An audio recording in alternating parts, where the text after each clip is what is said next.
Vous avez sûrement vu la vidéo de combo, peut-être la vidéo de Hunter Gaming, peut-être que vous êtes tombé sur certains de mes guides et vous vous demandez est-ce que vous devriez jouer à Fear and Hunger?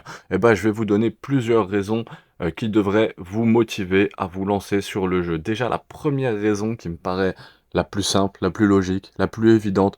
Pourquoi jouer à Fear and Hunger? Bah, tout simplement parce que c'est un bon jeu.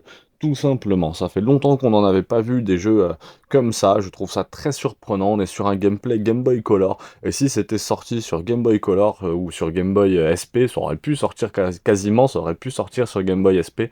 Bah ça, on aurait eu à faire un très très très bon jeu qui utilise beaucoup de mécaniques qu'on a déjà vues, qui les améliore et qui est très surprenant en plein de points, à plein d'occasions. Il y a vraiment plein de moments où il est surprenant. La quantité d'options disponibles pour finir le jeu est impressionnante, il y a une sacrée quantité de fins. Vous vous lancez dans un lore qui est vraiment grand parce que vous vous lancez dans quelque chose.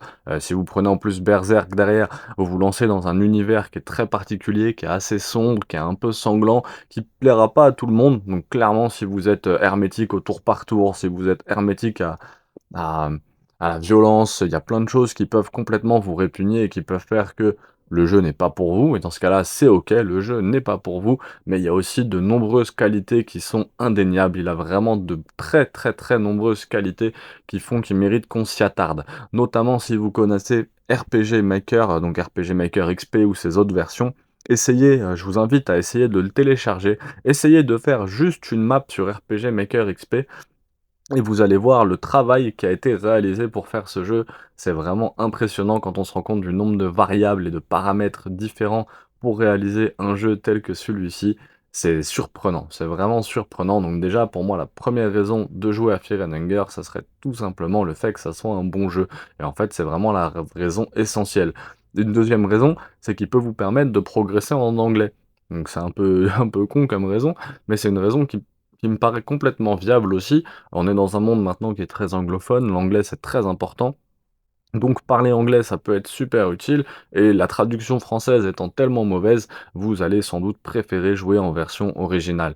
Et ça vous permet de travailler un petit peu votre anglais. Moi, je suis toujours aussi mauvais en anglais, j'ai beau y jouer, mais ça permet quand même de progresser un petit peu, d'essayer de choper un mot ou deux par-ci par-là, et on se rend compte, voilà, Nothing Left Here, ça devient rien n'est ici, quoi.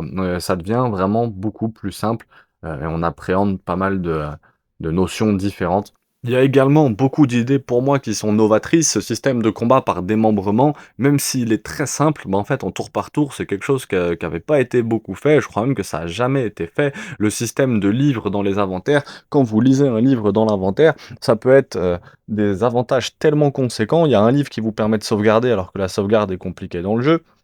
Ça vous permet d'apprendre l'alchimie, d'apprendre du craft, et ça vous débloque même certains passages de l'histoire. Il m'est arrivé dans ma quête là pour battre la skin Granny, qui est la vidéo qui est sortie juste avant, de ouvrir un livre et d'avoir un grand morceau de l'histoire qui m'est dévoilé juste en lisant un book. Et je pensais pas qu'un book pouvait me téléporter et en plus m'apprendre un morceau d'histoire.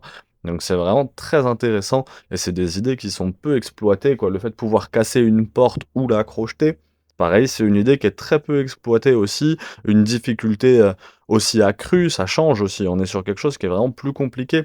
Moi, je découvre le jeu pour la petite anecdote en allant en Belgique, donc je vais en Belgique, il y a 5 ou 6 heures de route, et je me dis: «Bon, qu'est-ce que je fais?» Souvent, je dors dans les véhicules, et là, je me suis dit: «Vas-y, lance le jeu, puis au pire, si c'est nul, tu joues 20 minutes, tu iras te coucher».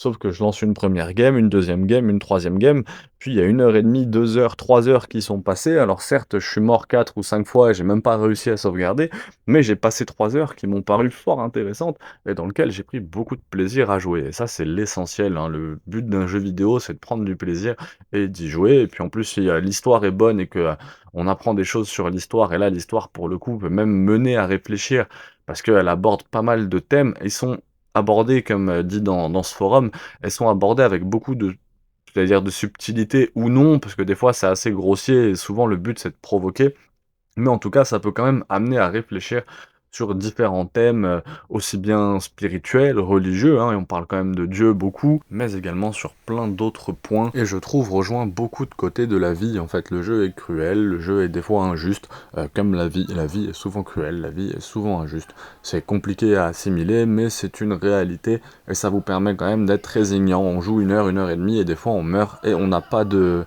aucun succès, aucun trophée, mais ça reste très plaisant.